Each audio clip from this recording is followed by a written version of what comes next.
also known as Mugati Babata to the locals. Munyagwa had to actually suspend his campaigns for today, wherever he was supposed to be, to accompany two of his candidates, of which Ramiti is among them. Aside from Ramiti, still from the Common Man's Party is Dafala Senjako. Now, Dafala Senjako is vying for the Kawempe South seat, also under the Common Man's Party. For those of you known to Dafala Senjako, in the year 2020, in the year 2021, during this current parliament that we are in, Dafala had a controversy that he made in parliament. For those of you who remember, he jumped from the gallery, he jumped from the gallery to the parliamentary chambers during ongoing parliamentary proceedings, of course, trying to protest against what he called corruption, which is being orchestrated by the House of Parliament at that very point. And ever since then, he was arrested, but also banned from entering Parliament. Now he is back to contest for Parliament, saying he's back to Parliament, saying that the same cause that he has, he was banned from accessing Parliament is the same cause he's come to fight, and that is corruption. Aside from Dafala, Safina Sebagala, Ewan Safina Sebagala also is vying for the Makindye West constituency under the ANT, that is the Alliance for National Transformation, whose party flag bearer in the presidential race is Major General retired Gregory Mugisha Muntu. And then also notable from Rubaga North and back to this race again is Singh Katongole. Singh Katongole is a flag bearer for Kawempe North under the NRM ticket, and of course he's promised, while speaking to the media earlier, he promised changes like working on the welfare of border riders around Rubaga North, of market vendors and all that. And he's rallied, the people of Rubaga South to see that they vote him into power. Aside from Said Katongole, also Rubaga North, we had Miriam Obed Lutale, nominated from the People's Front for Freedom, that is PFF. Miriam Obed Lutale is the daughter to Obed Lutale, who is currently in prison on remand. Obed Lutale was arrested alongside alongside the veteran opposition leader Dr. Kizza Besigye in Kenya last year in November, and up to now they still face charges of what is alleged to be treasonous cases against them. Now Miriam says one of the moves that is pushing her to Parliament is to see that certain laws are amended to see that the trial against civilians in military courts and long incarceration of civilians without trial is wiped out, just like is being done to her father. And for her, this is one of the greatest moves bringing her to Parliament. Another notable candidate that we've witnessed is Roy Semboga. Roy Semboga, just like David Musiri, is among those who did not make it in the party flag. Roy Semboga was contesting against, was running against the brother of the principal of the National Unity Platform, Fred Nyanzi Sentamu, the brother to Robert Nyanzi Sentamu, and all these were vying for the Kawempe South seat at party level. But then when the vetting process to issue the card of the National Unity Platform flag bearer came out, he did not make it. He's also among those who appealed, but then following his appeal, the vetting process still was in favor of Fred Nyanzi Sentamu. He has not backed down. He's back again for the race as an independent for the Kawempe South seat. That's another interesting seat we wait to see all together. And another is Judith Nuwawine. Judith Nuwawine for Makindye East. Now, Judith Nuwawine is for the Makindye seat under the NRM flag. And the same Judith is one who is making her way here. Maybe before I get back to you in studio, you just give me a minute to speak to Judith. We see what her manifesto is like and what her intentions for the people of Makindye East are like. Good afternoon to you, Judith. You're live on NTV. You've just been nominated for the Makindye East seat, and you're going on this race with so many others who've been nominated from different political parties, the National Unity Platform, Alliance for National Transformation, PFF. As Judith, what stands out for you in your manifesto that you're going to preach out to your voters ahead of the 2026 elections as you vie for your votes? Thank you very much. First of all, I am the NRM flag bearer by the grace of God and by the will of the people. So yes, we are in this competition and we're many. But one thing that stands out for me, I am a lady and I fall under the docket of the youth. But most importantly, I believe in servant leadership. I believe in accountability and restoring trust of the electorates or the voters or the people of Makindye East into leadership. So what stands out is I am a leader who is not here to give out handouts, but to give a hand up. I am here to empower the youth, to empower the women, and to legislate for the better Makindye East that we deserve to live in. For a youth that is moving along the streets of Makindye East with a certificate in their hands but no job, I believe that we can start from where we are and create jobs. I believe that a woman that wakes up at dawn to go and put food on the table for their children should be empowered. And there are different programs that we can bring on table. For example, I have the Makindye East Empowerment Program, which is going to be training women and the youth, most importantly, to see that these people are given simple skills. We turn our parishes into industrial cottages. We train these people and we equip them with the necessary equipments so that they can join the money economy. Joining the money economy is one of the contents of our manifesto as NRM. The 30% of the population has to join the money economy. And that is where I'm paying attention. Because we, the people of Kampala or the people of the city, we have market that is available. How do we use our resources that are available to create jobs and to get out of poverty? Thank you. Before I let you go, I just have one more question for you. Makindye, as a whole division, is known to have slums, and these slums have a ghetto. Yes. The NRM, the party that you belong to of late, has been pushing the agenda of ghetto structures to see that they transform these people in the ghetto. Yes. As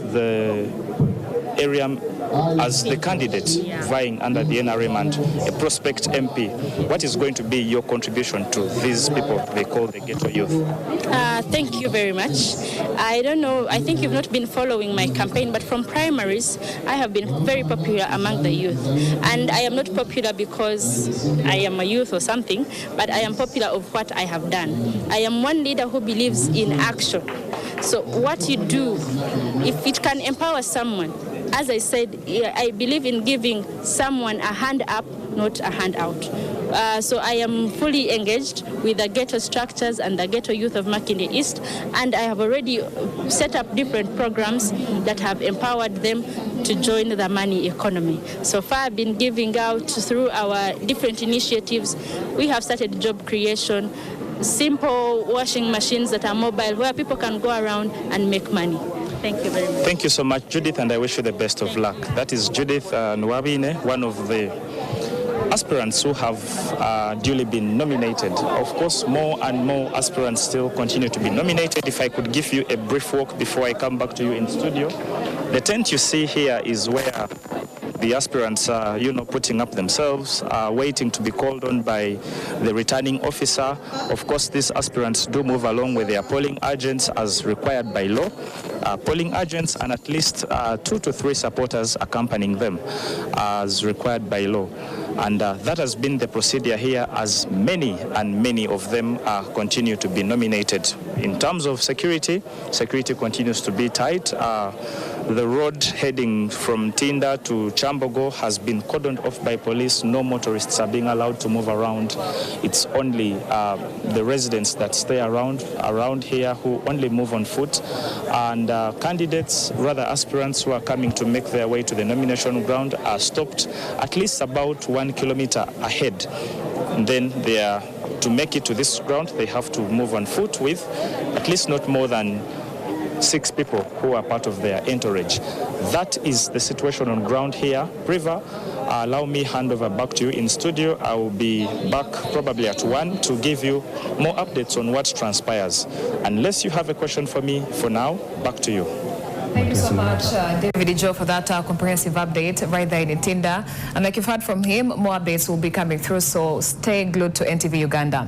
Now, before we went for that live link, Mr. Moses Sendi had said that the local government officials are instead the ones that are holding the parliament accountable. Yes.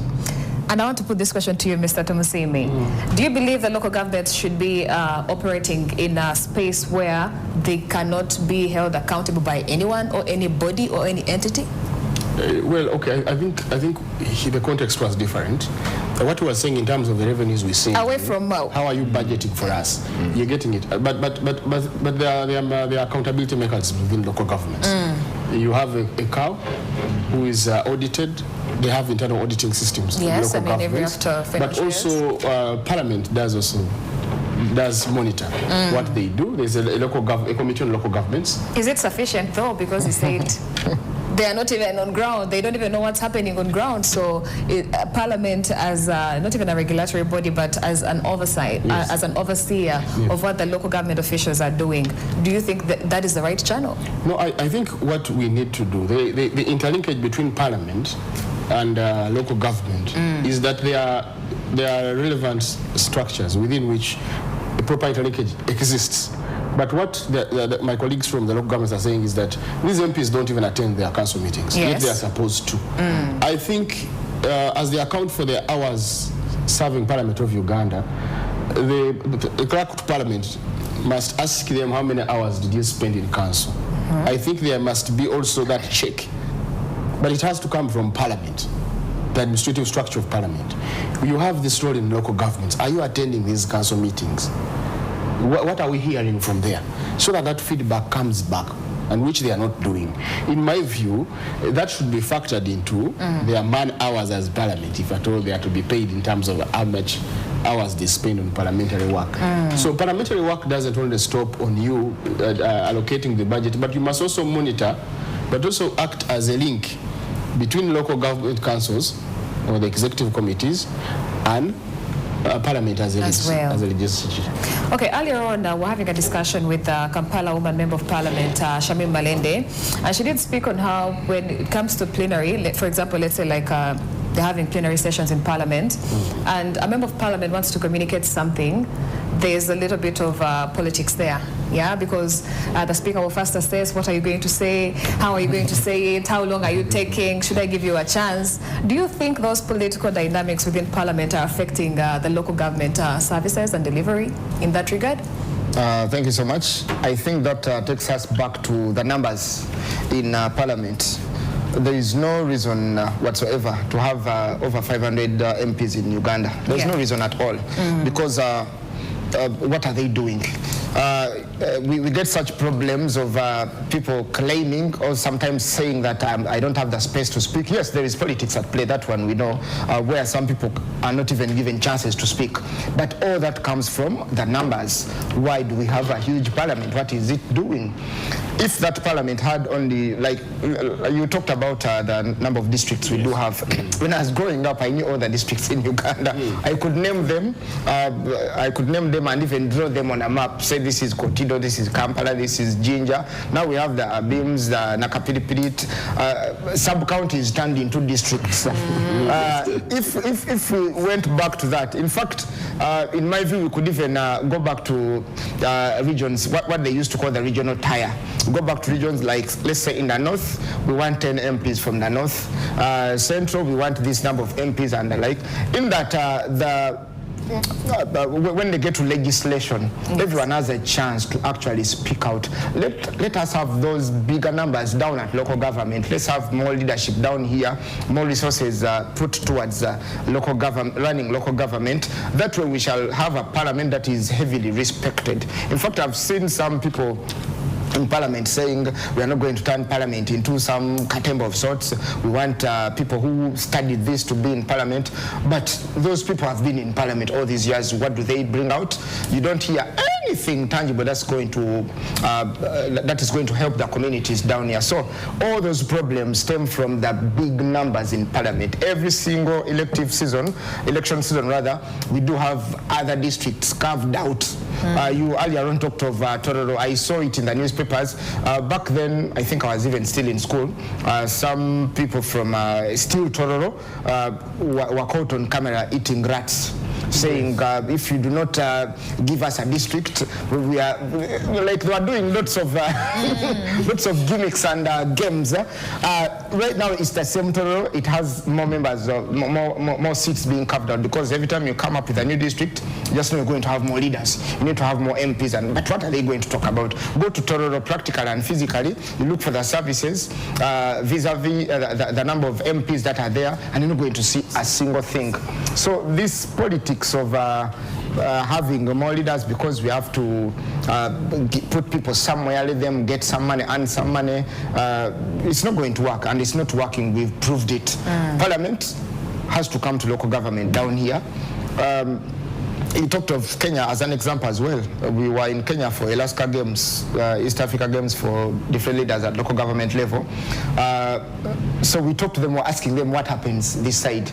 But a governor in a Kenyan county has way too, he has way too much powers in that they get to decide for their community, which can't happen here. You find a division mayor can't even decide on which road is going to be constructed in this financial year, but a governor that side, because they made sure that a governor takes a huge place. A county in Kenya is like over 10 or 20 districts this side, but the leadership that side. So when you talk to the MCAs that side, who are the councillors this side, when we're talking to them, I told colleagues that, you know what, please don't reveal what we go through in Kampala. We're going to get embarrassed. These guys are way organized. They have all the powers. The powers they do have, a councillor here in Kampala or in NTV can't have those powers. Yeah. I'll give you an example. In Kansanga, there is a very small bridge like this, a community bridge that connects over 8 villages. For 5 months now, first of all, it developed a crack. Then I was called, I went to the scene, I found a crack. I came to the engineering department at KC. I was like, this bridge is going to cause problems because we have students using this, borders using this, the entire community is using this small community bridge. But like, okay, currently there is no single fund for that, and they can't let the community work on it. Then they told me to come back in a month's time. When I got back, procuring material to construct a small community bridge has taken 6 months now, and still there is nothing happening. And I, as a councillor, I'm expected to go back and tell residents. So when I go back, like if I wasn't so much in touch with the people that I lead currently, I would have even been lynched, because they're like, you're lying to us, because I'm the face, I am their connection to KCC. So we end up getting these problems because there is lots of concentration in Parliament, a very overcrowded Parliament. I think that's why the term all comes in, because the term all comes in, you're going to find Parliament giving so much time to irrelevant bills, discussing and tearing each other up. But when it gets to funding the communities, nothing is ever heard. I'm going to insist on one word. If we want to move anywhere as Ugandans, let's empower local government. Let's get back to the point whereby all the money is collected, or at least a huge percentage of the money is collected, stay in local government. That way, you were talking about who audits local government. Yes, we do have mechanisms in their internal audit and the like, but you audit them when they have money, not auditing them when they have to kneel down, literally kneel down for money is collected from their own areas. Ibrahim, let me bring you to this conversation. Do you think the establishment of local government several years ago was a bit rushed? Could they have taken more time to bring a proper system to Ugandans, or what are your 2 cents on that? Okay, I think the idea of bringing back the decentralization and we get this local government was a good one. The setting was beautiful, and the idea behind it was essential, that let us get the services come closer to the people. And the idea was very beautiful. Now, the challenge we are having right now is a local government, I was giving examples, local government, for example, NTV, where I come from, the functionality of our systems cannot be the same in, for example, Kampala. These are two different settings. Now, we have our father, who is the central government, who is supposed to take care of all these children. Now, the challenge comes in when the politics again comes into play. Because, like my brother is saying, local governments are actually the real mothers who are going to feed these children. Now, the challenge comes in when the father who is up there is not aware of the situation in which the mother is, and somehow they expect that the children and the family will be well off. Now, that is the challenge we are having right now. The local governments and the idea is okay, but also the idea behind the formation of all these very many administrative units, it has also killed the motive. Because some, like Council was saying, some of these local governments are politically motivated and not very feasible when you go down to ground. Because when you create a new district, you need to create all those technical personnel, all those leaders, and the sustainability in terms of the financial strength of that community. But in most cases, the financial aspect is not looked at. Some of these, I'm not saying all of them, but some of these are politically motivated. Yeah. Now that kills the idea of bringing services closer to the people, because you find out that the services are not actually coming close to the people. Why? There are no funds. There are no funds to deliver. Because does this cut across, so doesn't matter like the political party you represent?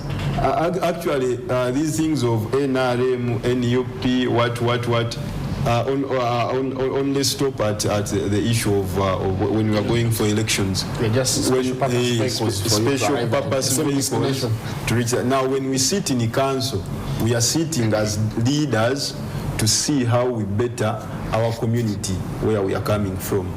Of course, the politics comes into play in some things where they need voting here and there, interests of different parties. Those things happen. But the bigger picture when we are sitting is how do we benefit the people we are leading? Because when you are a leader, for example, a councillor, people who know that Mr. Mosh is a councillor, they may not know where they represent. When the people are flooding KCC offices, when they are not paid, they will not say, but for you, I think much in there, we are okay. They'll just say, you councillors, you councillors. So it's a joint thing that all of us, irrespective of our political parties, we need to sit and say, okay, the politics has now come to an end. Now we are into office. How do we work out to see that our communities are ably helped to get them to a better position? Mr. Tumusimi, yes. Was the establishment of local governments a bit too rushed, or was the timing perfect? Well, I think it was not from a neutral point of view. I think it was not rushed because okay, so we have 33 districts in 1986 when government comes into power. But also this same government was operating through localized structures or decentralized structures. If you know the resistance councils. Yes. So there was, I think, a coalition of ideas around it that it was more effective to have certain services devolved to the people. I think but those RCs were usually for, I think, intelligence and all these things. So, but I don't think it was rushed. I think what happened is that it was distorted a little bit by creating very many power centers, which a little bit took away money that was meant for implementing the programs or the ideas of which it was supposed to be doing into what you call a cost of administration. The thing becomes more expensive by just operating it, but it doesn't generate tangible returns. And that's what they're telling you from a local government perspective, that these are people who deal directly with the communities on a daily basis compared to central government, which is quietly somewhat detached from the communities because of the service and the nature of work they do. So I think it was not too early to implement, but it was a little bit distorted. It's not all lost. It can be, certain reforms can be done. We can also learn from our colleagues who are doing it better around the world. We have good examples, like in the neighborhood Kenya, at least and I think that's why Kenyans were celebrating Raila Amolo Odinga, because by virtue of the 2010 constitution, where they introduced counties and a much more better devolution system, he became the father of devolution. Yes. So it can be reformed, but focus has to be on development. Absolutely. Compared to creating more power centers, more leaders, more structures of technocrats. It has to be in service delivery. Mr. Sandy, you can touch on that if you want to as well, but also talk to us about what you hope to see in the 12th Parliament, especially with the relationship between the Parliament and the local government. Thank you so much. That relationship, I think, is like that of stepchildren who really hate each other. There's a political aspect to it. We do have some MPs, especially for us who are at LC5. Most we do go through different problems. The person at LC3 wants that seat where you're seated. The person in Parliament believes from LC5 you're going for them. So in the end, politically motivated, they tend to sabotage whatever they would have done for the community. That's why I'm saying for all leaders, if you go into elective politics, yes, we know there are those personal gains you do have as a leader, especially at Parliament, but think about that community. What are you going to tell that community when you go back? There needs to be a report. In fact, if possible, I've been in the corporate world. I've worked in media, whereby appraisals are done annually. There needs to be a report card. What did you get? I remember the ED we had before at KCCA. We were discussing something to do with tourism in Kampala. Yeah. I talked of the festival back then, the way it used to be an opportunity for Kampala residents to get some money and all that. I was like, okay. I know she didn't take it the right way because I talked of our predecessor. I was like, okay, the other person had some things she put in place and she left a legacy, and up now people are still talking about some other things. As leaders, for the politicians, we need to go back to the people that elected us and tell them, this is what I have done, this is what I have achieved. But even you as a person in public service, we need to have a report every single year. Yeah. Tell people of Kampala or tell people of NTV, what tell people of Machine that this is what we have done. We got this money, we used this money for this, and then this is what we have for the community. But in the end, politicking is way too much. That's why I'll still insist on Kampala, because that's where I represent. People are like, but you people in Kampala always fighting instead of delivering service. And when a problem happens, they don't blame the technical officers only. They are going to come to me as well. Yeah. They're like, you people are only fighting instead of offering solutions. So what needs to be done in the next Parliament? They need to sit down and get away from the egoism of. I saw an aspiring member of Parliament saying I can't be vetted by a mayor councillor. Being in Parliament is not a profession. It's not like you're a doctor, you went to school and studied to be there. Being in Parliament, you need to have his NS6 certificate. So you can't stand around bragging. This leadership of, this big man leadership of Uganda we have is spoiling everything. Somebody wants to have all those airs and what we call mainja here in Uganda, instead of actually doing what they are supposed to be doing. Parliament needs to come off their high horses, come down to the ground, get to those councils, find the problems. Is in these councils where we have problems from the parish level down, from the village level, village committees, parish committees, division, up to the authority here in Kampala. You have an opportunity to see all those problems, get to Parliament and bang the table the way it is said, and make sure you have services down to your people. Otherwise, if Parliament continues in this sense of we are the big bosses, nobody can tell us anything, councillors are nowhere, trust me, in the end you're going to end up having those battles like we are seeing right now. Somebody saying that one can't unseat me. I'm the one who's supposed to be in this seat. No, nobody told you it's your grandfather's seat. It is a seat for the public, and that's why they only say you have to be a Ugandan of 18 years and above with an A-level certificate of at least somebody who's able to read documents and get to know what's in the documents, and then go present or make reports and report about what's happening. So Parliament needs to come down. Every time a speaker puts out an invitation for council sessions, there is always Kampala MPs.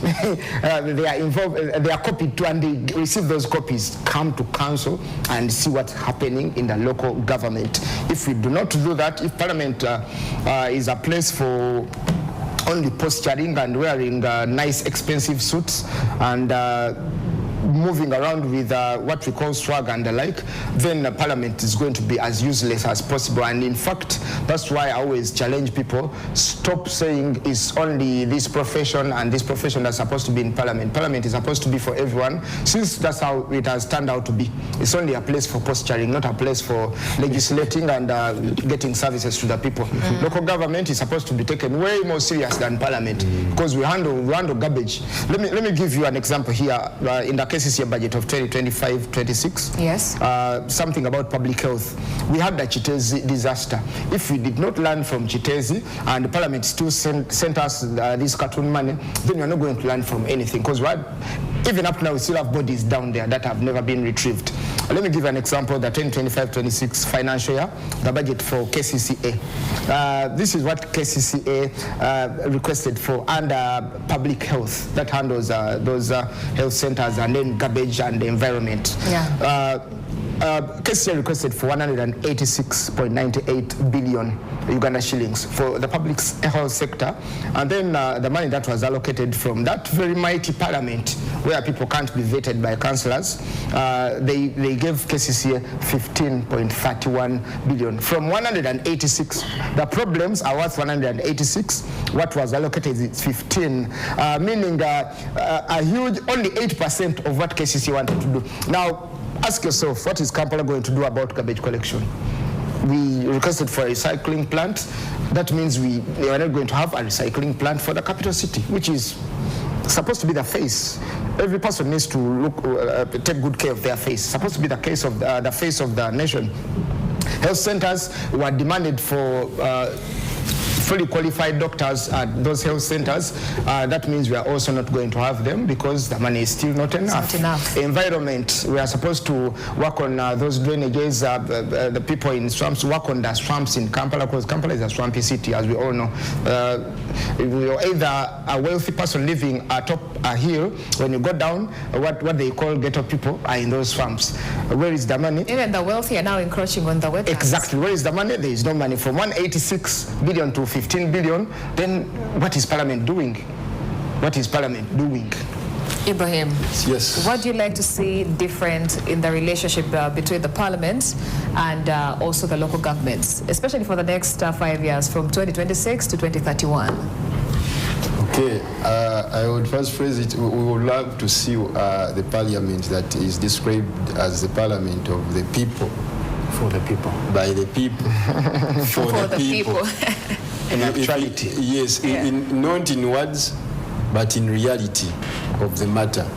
But if you have a Parliament of the so-called elites who sits in some big house and drive big cars, and then somehow come back to the after some 5 years and tell people that, you see, I have been there, I'm experienced, I am Wechitibwa, I am all this and that, and then you abuse every other person who wants to unseat you, then we are only continuing our direction in the wrong turn. Why?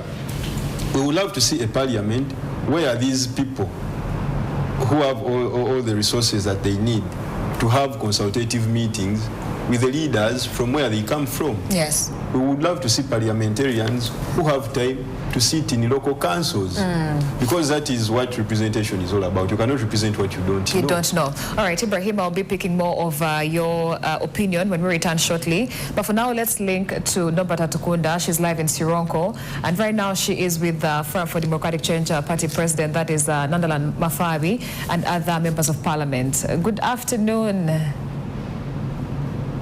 Good afternoon. We are coming to you live from Sironko district, just beside the district headquarters, where the Electoral Commission is also stationed, carrying out nomination of members of Parliament that kick-started yesterday. Now, one of the people that has been nominated today is the FDC flag bearer of Dudley West, where Nathan Nandala Mafabi was the area MP, but currently is the flag bearer for FDC. Now, the person that has been nominated is Jackson Magombe. He's a long-time personal assistant and was also a reverend, but because of politics, he has stepped down to serve people in other ways as well.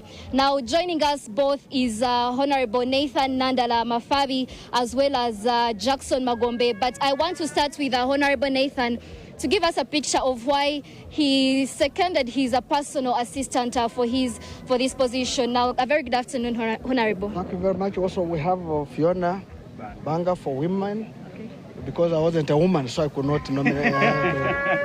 Reverend Magombe is still a reverend. Once a reverend, you remain a what? A reverend.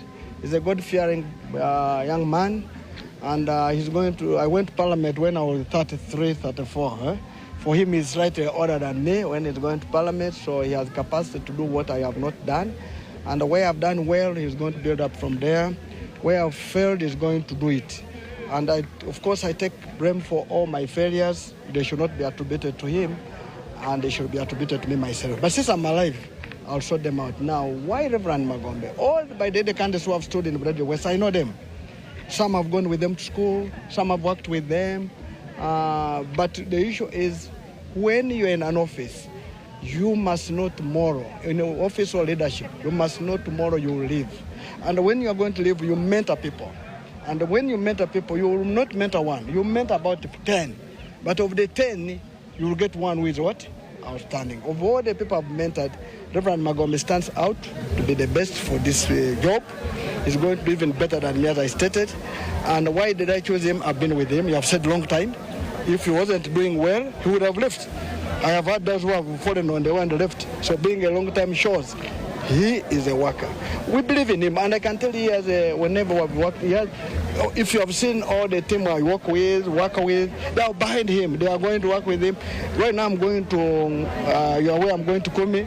For now they want to abandon me to go and take their candidate up to home before they join me. That shows that he has been there for them also. As a leader, of course, you would have think should do direction. And the one who implements your personal assistant. So it looks, that clearly shows when you see all this, it is that whatever I was directing, he did it well. And where I never directed well, he made it better. So me, I believe Magombe is the best candidate, Reverend Magombe. Reverend Magombe is the best candidate, and I will be lead this country to this constituency better stage, and I can tell you the whole Stronko will grow, this will grow in the whole country. You see, he comes with a lot of experience. By the way, he has been even a member of the Provincial Committee Assembly in the Church of Uganda. That is the decision-making body. He's the youngest on the team. How did he reach there? Because he has capacity. Even the Archbishop who called me said, why do you take my reverend who has been doing well? I said, well, let him go and serve in another capacity. After finishing, he will come back to be there. So you can show even the Archbishop knows him, the Bishop knows him, the district cards know him, the other kids know him, the Father Reverend Fathers know him. So why would they know him? So that shows he's a person for the people, he's a worker, they love him, and we all love him. We are here to support him up to the end. And why I chose him, I have explained, he's a worker whom you can rely on. He's a person who fears God, and I'm certain he's going to do exceedingly better than me. Maybe if you might allow me, I want to ask one question to the person who has just been nominated. What are the key priorities that you're going to focus on for your people? I'm going to focus on money in the pockets. That's our national manifesto. We shall achieve this through encouraging farmers to grow more coffee. We will give them coffee seedlings, inputs, and to organize for them workshops so people can value work. You see, our land is so fertile. So when people work hard, grow coffee, maintain it, or directly, the money will be in their pockets. I'm going to work on electricity where areas we have not used electricity, like in Narusala, Bujibuni, Mafudu, and Bukulo. We're going to fix that. Then we're remaining with 2 schools in Bukulo and Buki, because education is number 1. We cannot get money when we're illiterate. So we're going to prioritize education, money in the pocket. Then we also work on the health issues. We want to be upgraded to a center, a district hospital, so that our people can live well. When everything is okay, people can get money directly to their pockets. right. Allow me. What I want to add on one is that he has raised power issues. We would have really had those power areas, and he's going to sort it out. But because of the change from Umeme to UDCL, where even our contracts were signed, whatever, we're waiting for them to transfer those contracts to UDCL. It's going to well, perfect. The woman MP is here. Very hardworking girl. Let's maybe you could tell us about the district that he's aspiring to represent. He's also an FDC aspirant. Could you kindly maybe elaborate for us what district are you representing and what are the priorities for your people? My name is Nafuna Fiona Banga, FDC flag bearer for Sironko district, woman member of parliament. Like all the people that have spoken for the FDC, one is fixing money in the pocket. Of course, a child cannot deviate from the parent. When my dad is saying fixing money in the pocket, and that's what we are all following. How am I going to do this? One, I think I'm going to look at women empowerment and the youth empowerment. Uganda has a lot of funds, a lot of grants that are not coming down to Sironko. I'll give an example of the GROW.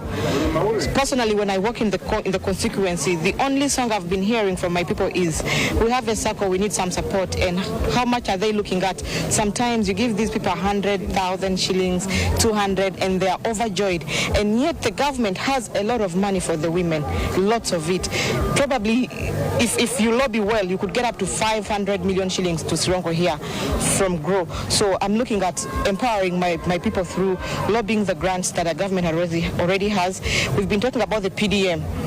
You know, sometimes I attended a barrier and an NRM chairperson came out and said, vote the president, vote Museveni because he has given you 1 million. No, that's a lie. This is our own money. We pay a lot of money on taxes.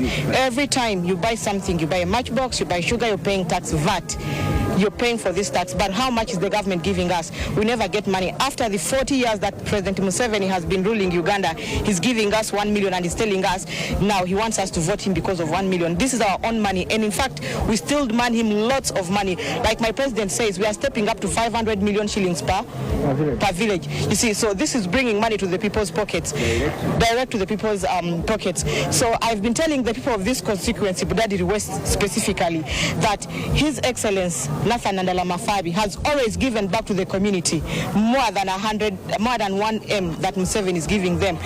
You know, this is the time for them to step up and vote for him, because if he has given them something little while he's an MP, and then we'll give him the president's office, what do you expect from him? Of course, we expect him to perform more.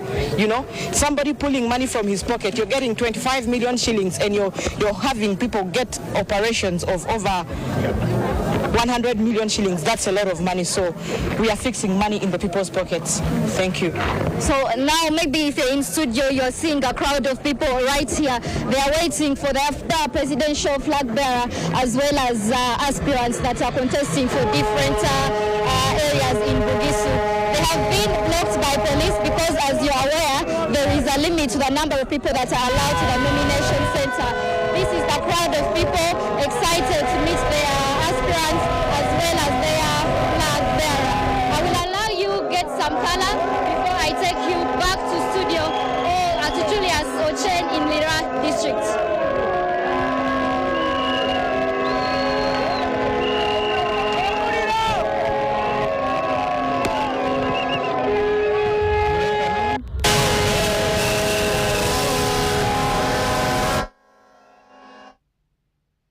Mission has been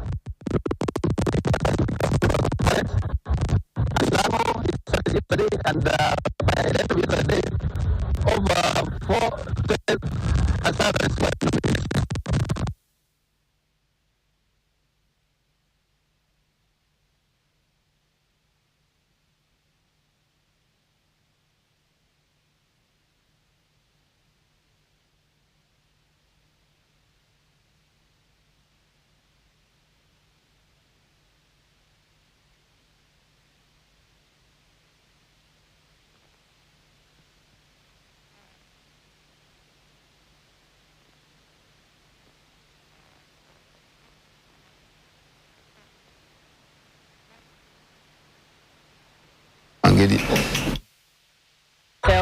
Jane Ruth Achengo Chero for woman MP.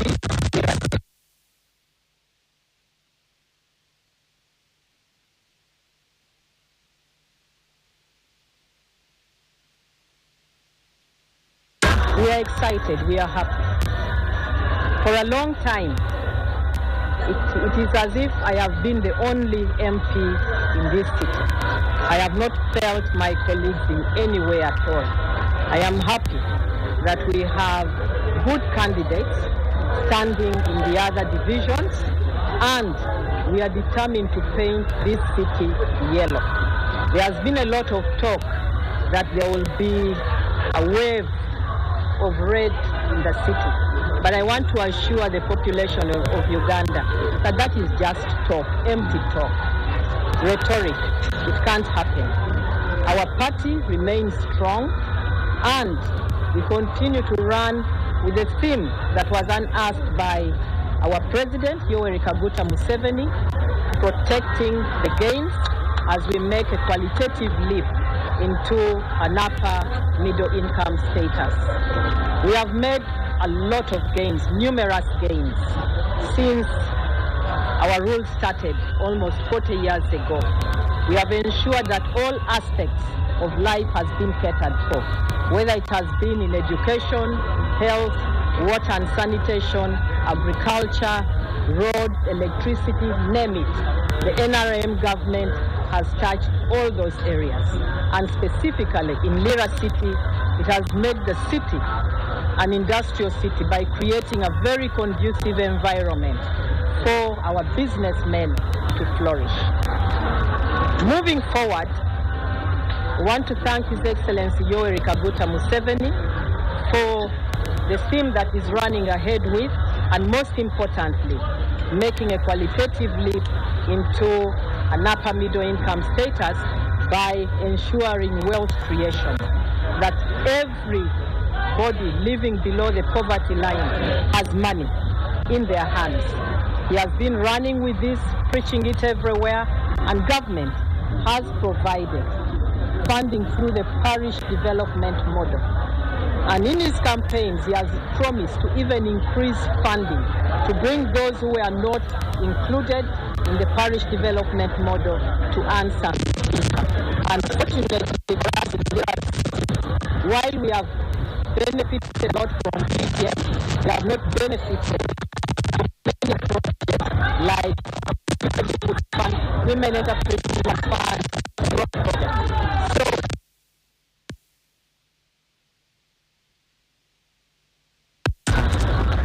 thank you so much, Minister, for your time. God bless you. That has been Minister for Health, Dr. James Kinsero.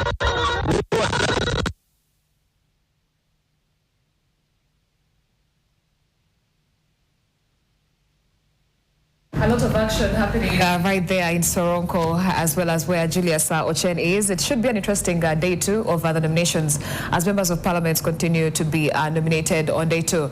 So, oh yes, he was actually in Lira, I beg your pardon on that. So, moving on, I want to pick your parting shots. Unfortunately, we don't have enough time. I would have still gone back to the conversation of what you would love to see in the 12th parliament. But I'll start with you, Director Musime. Just in a few minutes, let's get your parting shots before we cross over to NTV at 1.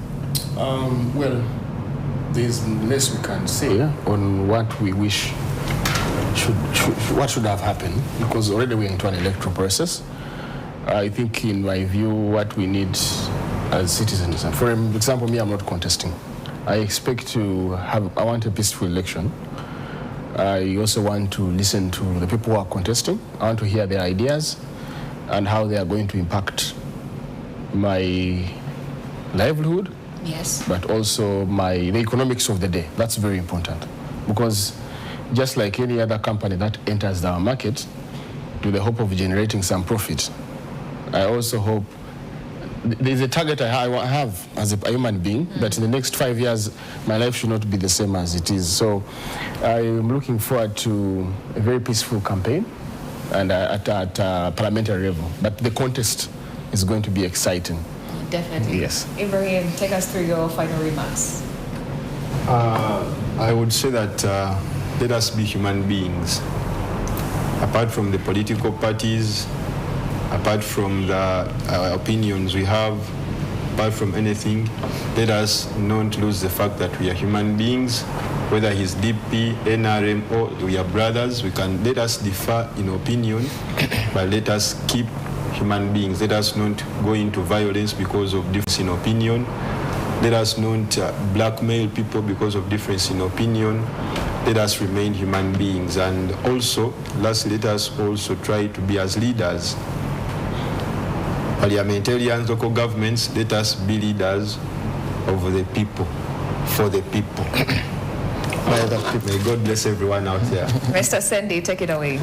Thank you so much. My first message goes to the security officials.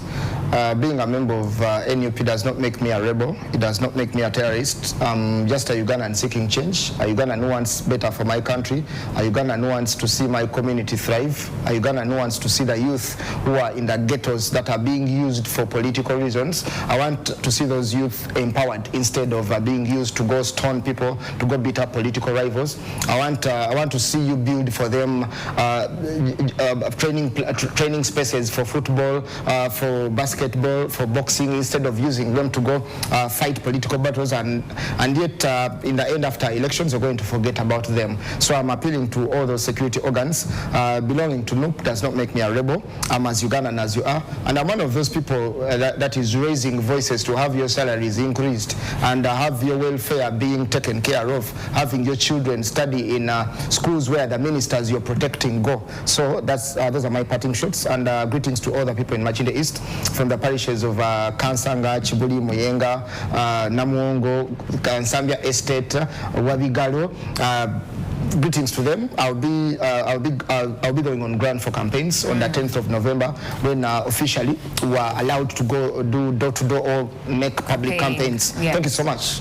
All right, you've heard it from Mr. Sandy Moses, also known as Mr. Mosh. He's the NUP candidate, Lord Councillor Machinde. It's actually Mosh, not Moses. Not Moses. It's Mosh. Mr. Mosh. Yeah. All right. And next to him is Mr. Ibrahim Freeman. He's the NRM candidate, LC4, NTV Municipality. And also right next to me is Derek Tumsime, a legal expert. We've been checking the relations between the parliament and also the local governments. This conversation will definitely be continuing some other time. But now we get to make way for NTV at 1. I'm Priva Elibaz Nwamanya. Thank you for watching.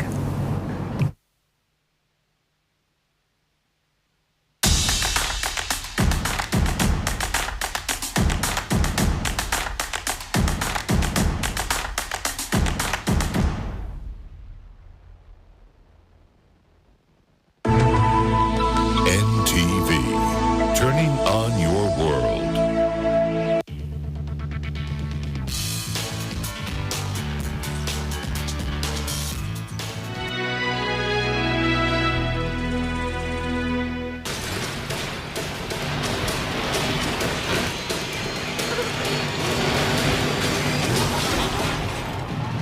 That could have been bad.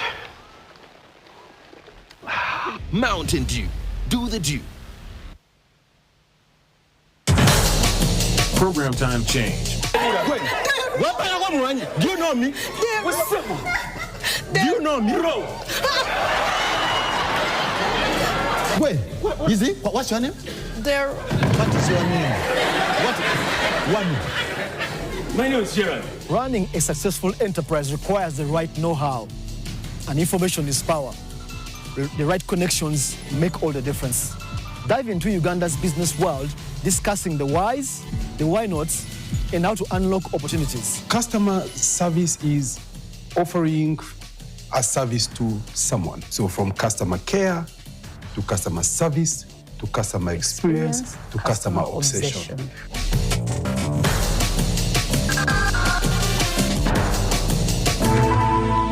NTV, turning on your world. Discover the untapped treasures of Uganda's fertile soil in a journey that unearths the true essence of its agricultural brilliance. Uganda's bounty knows no bounds. Every seed sown nurtures a promise. Every crop harvested sustains a nation. Join us as we delve into the heart of this agrarian haven, where dedicated farmers toil tirelessly under the sometimes scorching but otherwise glorious sunshine. Started with 10. Today we have over 200 goats. The people who are importing coffee to us are fighting to take our pure coffee. You can actually increase its productivity depending on, again, where you get the seed source.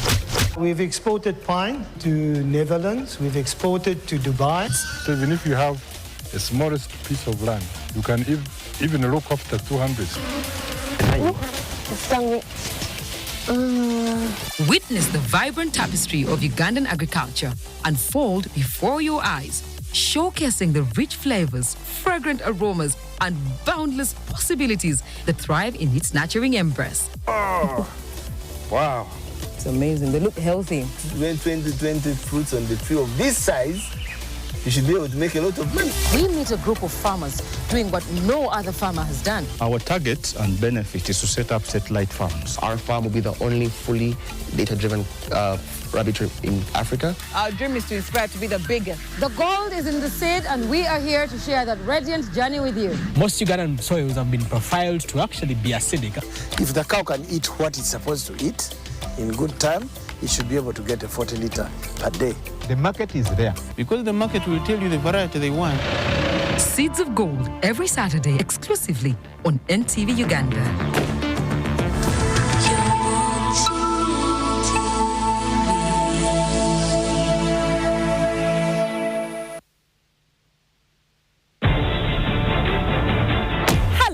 My name is Betty Mudondo. Every day I speak to many people across the social and political divides.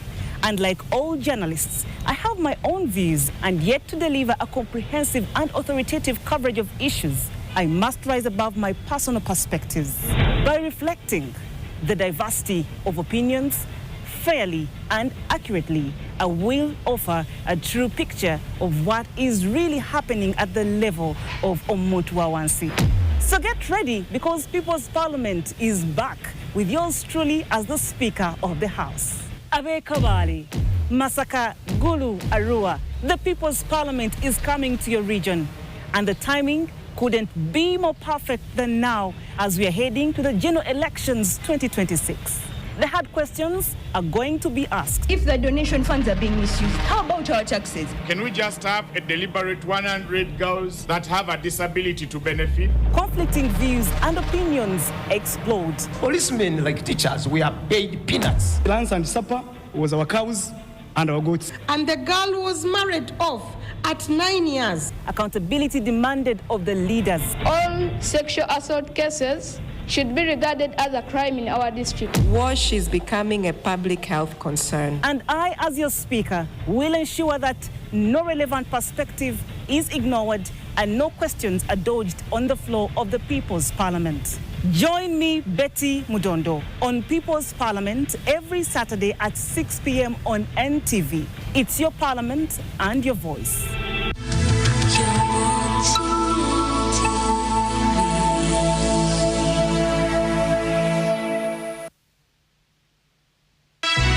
NTV, turning on your world.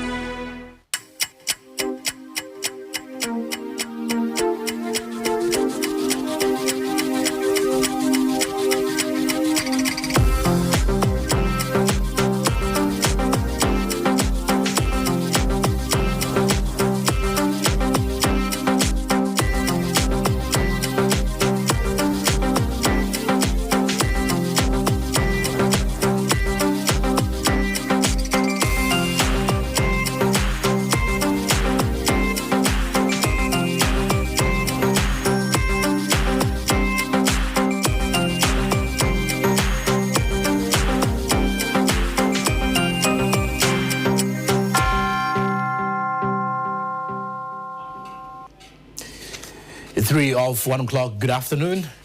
At least 10 Uganda Wildlife Authority officials have been detained over their involvement in a multi-billion shilling chimpanzee and gorilla fraud. The officials were detained following their arrest yesterday by detectives from the Directorate of Criminal Investigations, which is investigating that particular matter. Now, mental health experts and Kampala Capital City Authority officials have raised concerns over an alarming rise in mental health challenges among students, with more than 90,000 cases recorded in the city in the past 12 months. According to KCCA data, 90,530 cases of mental health disorders were registered between July 2024 and June 2025, marking a 12.2% increase compared to the previous year. Elsewhere, a senior official of Tanzania's main opposition party has been arrested amid a crackdown on dissenting voices ahead of next week's general election. John Heche, deputy chairperson of Chadema, was detained while attempting to attend the treason trial of party leader Tundu Lissu. In a statement, Chadema alleged that the government planned to arrest senior party leaders and detain them until after the elections, which will take place on 29th October. The government of Tanzania has not responded to this accusation. You're watching NTV at 1. Here are your top stories. Your top stories this afternoon. More parliamentary candidates who want to join the 12th Parliament are being nominated on the last day of the nomination exercise. Also coming up, an independent candidate in Chadondo East has caused excitement when he arrived at a nomination center in a helicopter.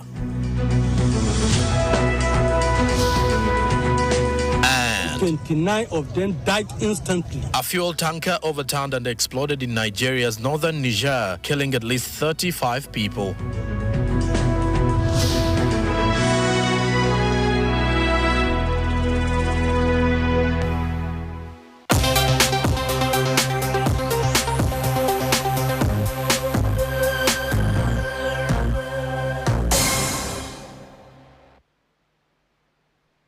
Thank you for joining us. I'm Jerome Paul Sonko. And so it begins. Now, today is day two and the final day of the parliamentary nominations or nominations for the candidates and the aspirants of the parliamentary elections that will be held, as well as the general elections in 2026. Now, we do have our reporters on ground at various locations to understand how the final day is going and also how many candidates have been nominated. We have Ivan Walunyoro in Wakiso. Ivan, good afternoon. You're live on NTV at 1. What do you have for us? Well, it's a very good afternoon. Of course, I'm coming to you from the nomination center here in Wakiso. That's the district headquarters. And we speak now, of course, the exercise is still ongoing and nothing so far has been reported maybe to go outside the normal line. But I can confirm that away from yesterday when we had 33 candidates nominated, today the number is still increasing. And I speak now, of course, the four other counties. We speak about Wasiro South, we have East and North, but also have Chadondo East. And as I speak, of course, over 9 of the candidates have been nominated, and I can confirm that from morning we have Matia Luanga Guanika, who I beg your pardon. We have had of course Taliemwa Christopher, who's for Chadondo, Solomon Magala, Chadondo still, Ali Moses for Chadondo, Timothy and among others. But of course, as we speak, the exercise is still ongoing. If my camera person can just give you a feel of how this seating arrangement is being arranged. All these are candidates who have come to be nominated, and I can see Honorable Kantinti here, who is also right here to be nominated. I just want to have a word with him, if he can tell us what really this exercise is like. And Honorable, thank you so much for joining me on NTV at 1. Oh, thank you very much for having me. At this particular time, this microphone is the best thing to happen to me. Okay. Yeah. But just give us a feel of what the exercise is like. I know you have your documents pending the verification before you are nominated, but how is the process? Transparent, and they have advised in all various ways to make sure that no court cases are going to come up after nomination. And that's why they're ticking all the dots. They're ticking everything to make sure it's ironclad and the nomination is final. Okay. Yeah. We hope you'll have I also have Honorable Matthias Wasiro East. Let me just have a word with him, and he tells us maybe what he is expecting out of this and how the preparations are like. And I want to welcome you with me on NTV at 1. Thank you so much. I'm Kodi Massa Matthias Mulumba Rukaga. We are here at the Tare Center, Wakiso, ready for nominations. We are ready, we are well dressed, and we expect to have a successful nominations. And Honorable, maybe in a blink of them, say seconds, what do you think you have in docket to offer to the people of Wasiro East, if you can say? Of course, I've come to rescue the people of Wasiro East constituency because for the last 15 years, the incumbent, the one who has been representing them, he has overstayed, yet he has not delivered. So I can say that I've come with the new knowledge, the new face, I hope to do things that have never been done in the constituency. Okay, let me hope you'll have the best of your day, Honorable, but I want to thank you so much for also making time to speak. Thank you so much. Well, Sonko, I can tell you the situation is quite calm.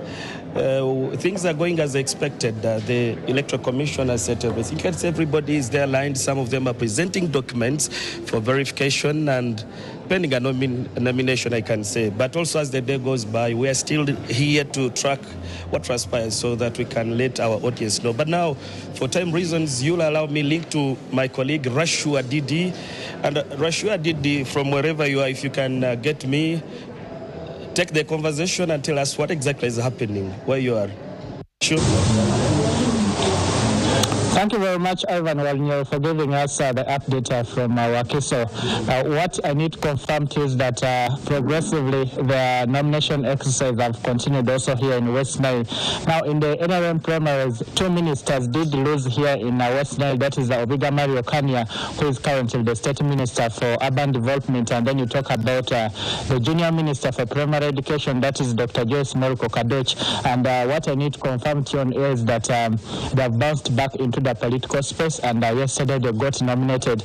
Meanwhile, when you go to Arua, the long-serving politician and veteran, that is Awad Kasiano, has bounced back into the political space, and currently he's running for Arua Central Division, which is currently being represented by a gentleman called Atimali Jackson. So yesterday, generally in West Nile, a number of candidates got nominated, and when you go to Yumbe, following the accident that occurred actually on Monday night, one of the aspirants was involved in that accident, and what I need to confirm to you that despite his condition today, he got nominated and is called Omia Zuberi. He's one of the candidates who was nominated today in that is Yumbe, and he's going to compete with the current State Minister for Veteran Affairs, that is Huda Olero, in the constituency of that is Aringa East. And when you come back to Koboko, since morning up to now, only one candidate has been nominated, and that is Helen Amule Achan, who is actually running on the ticket of PFF, which is a recently formed political party by Dr. Kiza Besigye, among others. So this is the conversation really here for the case of Koboko. Since morning up to now, only one candidate has been nominated. Majority of the candidates are expected to turn up from 2 p.m. and we're expecting that this could go the way it was yesterday, because according to the data here from the Electoral Commission, 15 aspirants were issued the nomination forms. If there are no cases of withdrawal, automatically it means that we have 9 aspirants who are supposed to turn up for the nominations here in Koboko before the close of the day today. We shall keep bringing you time to time updates as far as this particular ongoing nominations are concerned across the country. For now, allow me to let the room back to my colleague in the studio to continue with some of the stories making headlines on the political side. Back to you in the studio, Gerald.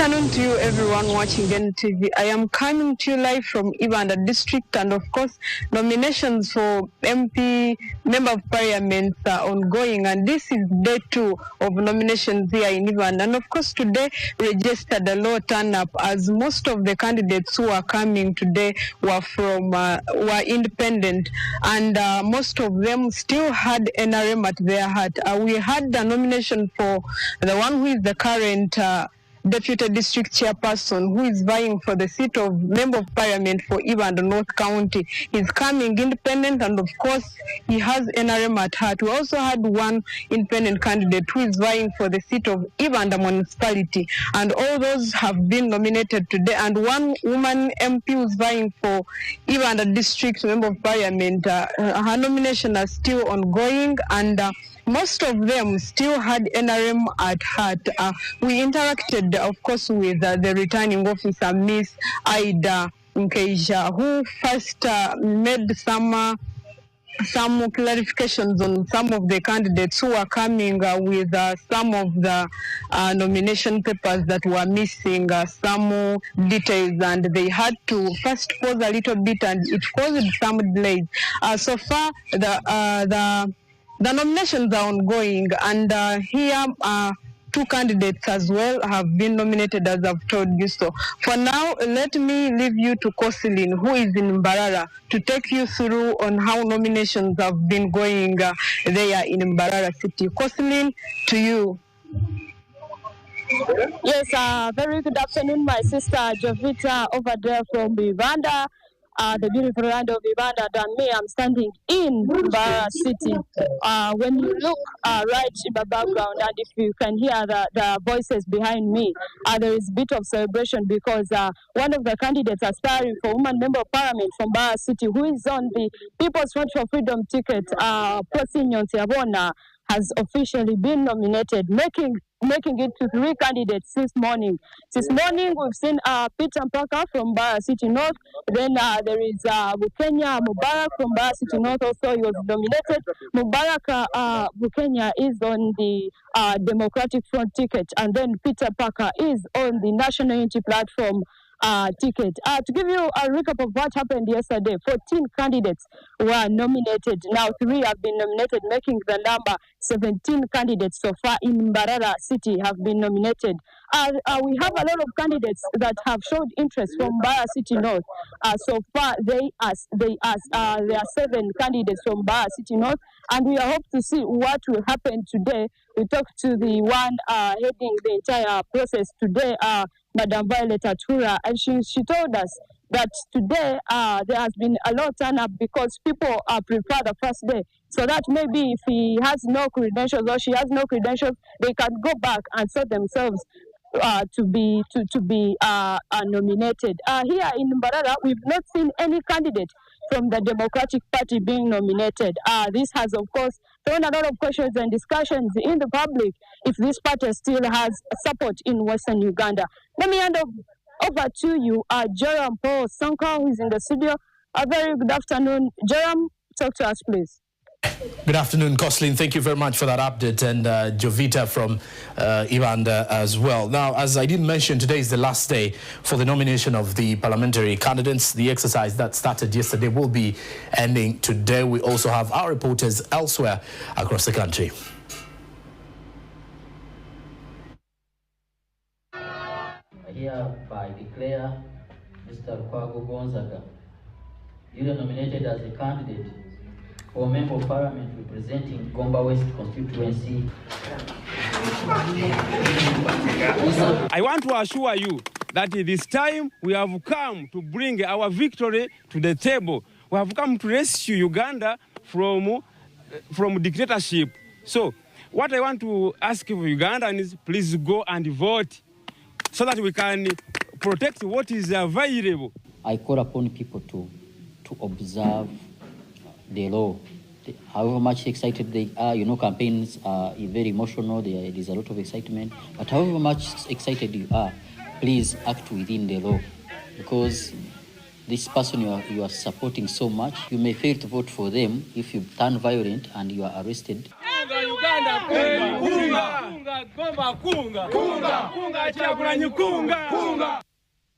Well, you're still watching NTV at 1. We now take a break, but we'll return with more stories after these commercial messages.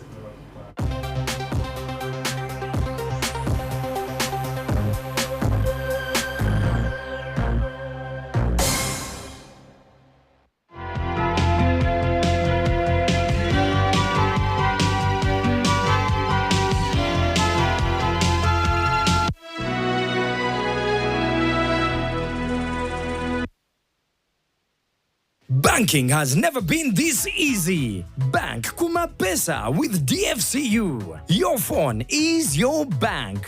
No queues, no forms, just banking. Anywhere, anytime. Here's how you get started. Step 1. Dial *240#.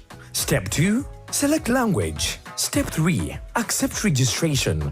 Step 4. Account terms and conditions. Step 5. Enter account number. Step 6.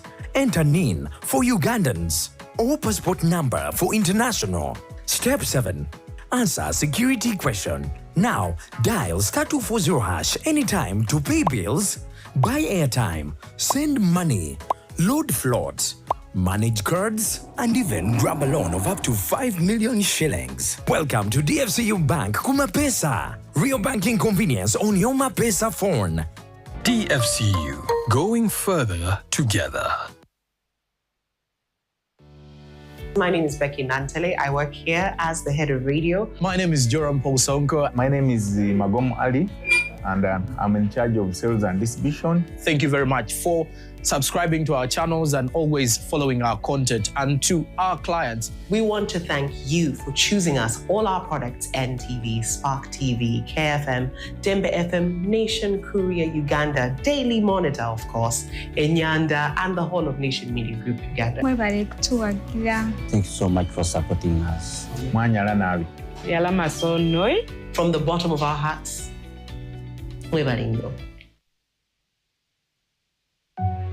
I thought it was just a heat rush, but a friend told me to get tested for Mpox. I went early and they caught it before it got worse. I only had to stay home for a few days. If I'd waited, I could have missed 2 weeks of work, maybe even more. That's rent and food gone. Early testing and treatment helped me to protect my health and income. Trust your health workers. Early detection of Mpox saves lives. Visit a health facility as soon as you notice that you are unwell. For more information about Mpox, call the Ministry of Health's toll-free line 0800 1000 or send a free SMS to your report on 8500. This message is brought to you by the Ministry of Health of Uganda with support from UNICEF, WHO and partners.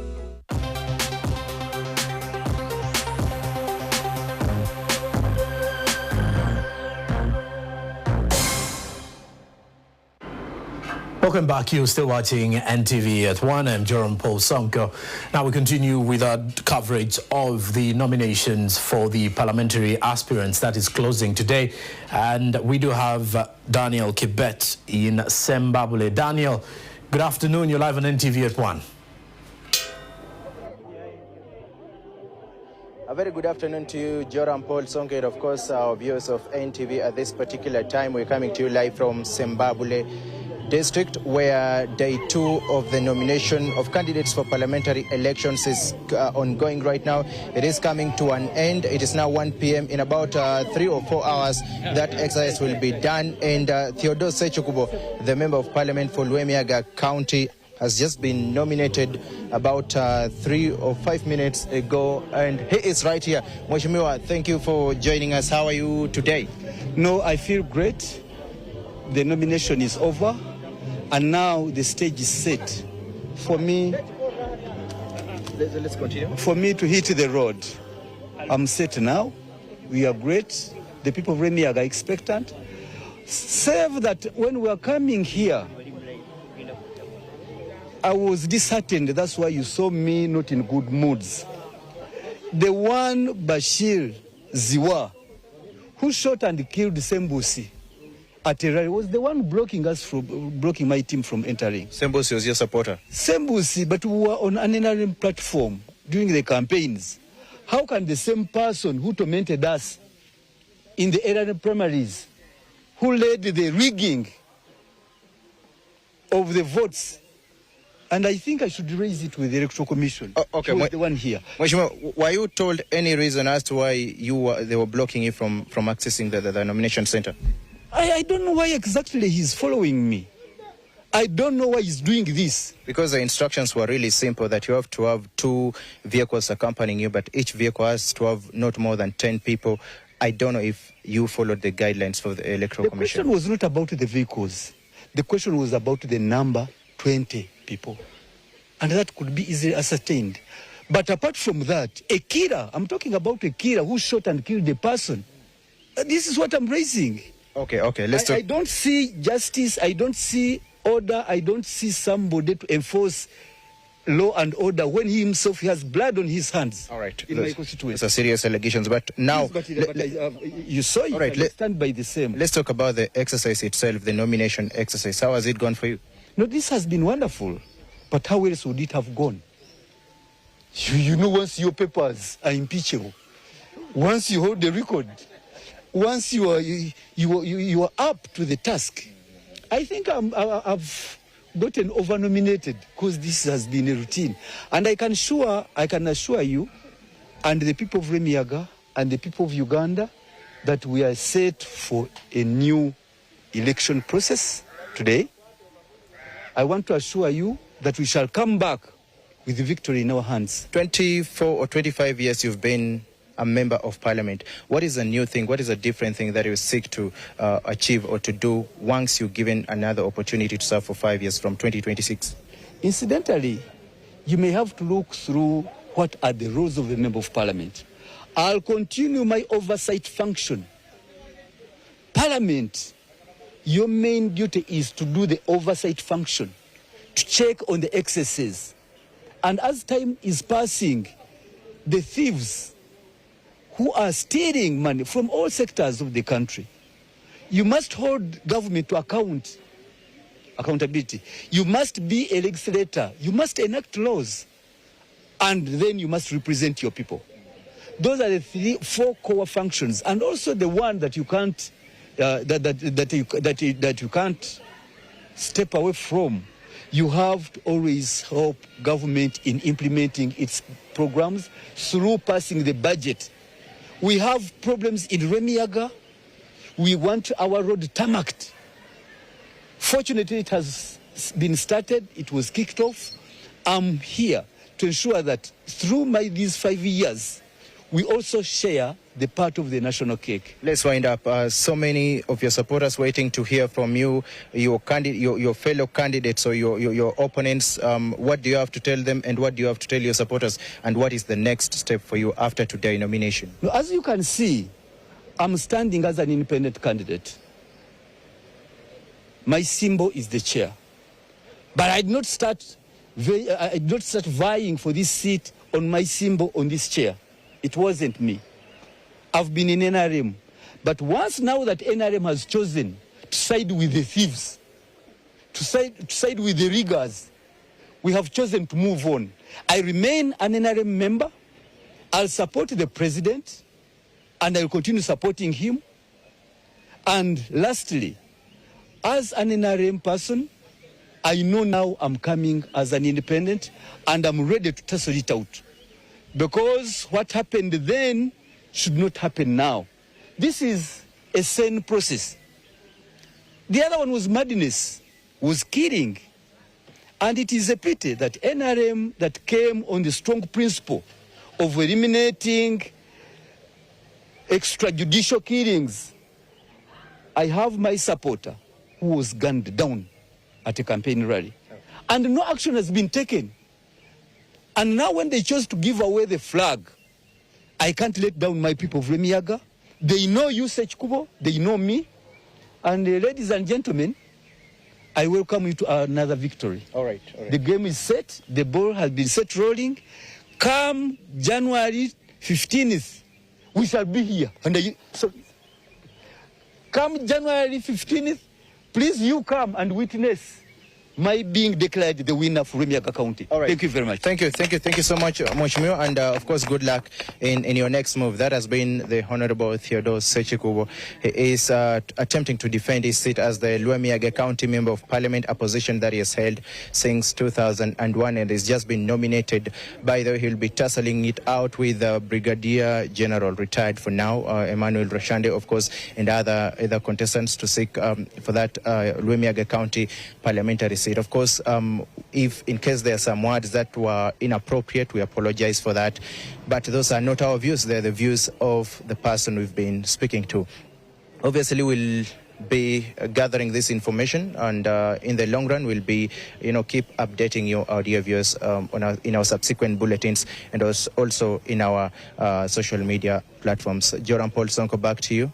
Thank you very much, Daniel Kibet, for that update in Zimbabwe. Theodore Sechikubo back on the ballot this time round as an independent, though, having lost in the NRM primaries. Now, as the nominations of parliamentary aspirants closes today, one Khalid Simbwa, an independent candidate, caused excitement when he arrived near the nomination center in a helicopter. Let's see how everything unveiled.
Well, thank you very much for being part of the program. I'm Jerome Paul Sonko. For more news and updates, follow NTV on X, Facebook and Instagram, plus the website www.ntv.co.ug/news. Stick around to NTV. Coming up is Omumori Gwemizanyo.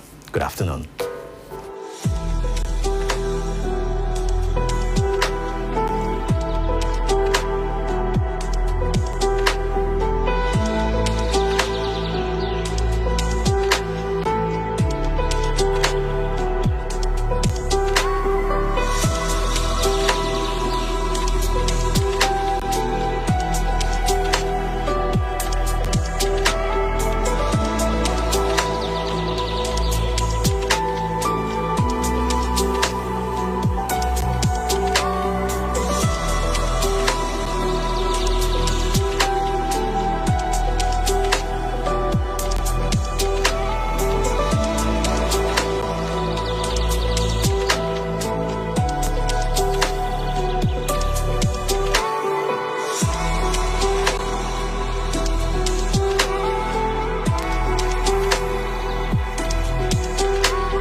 NTV, turning on your world.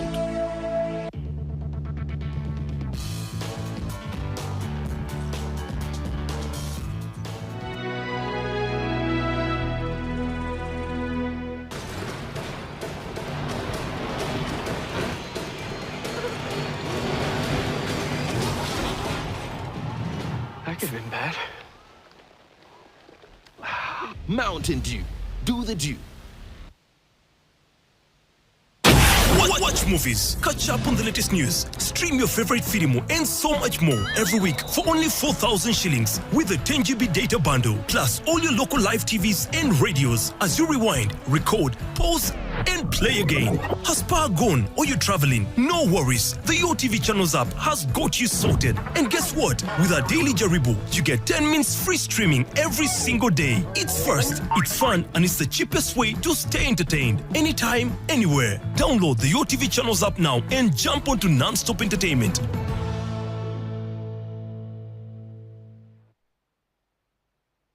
On the next episode... I don't know about you, but I have this beautiful feeling about today.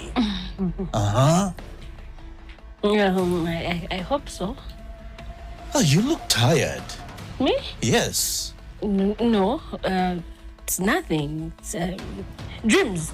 Just dreams. Borrow me, son. I like to dream. Where's Kristen? Has she vanished with the sunrise? Has anyone seen my phone?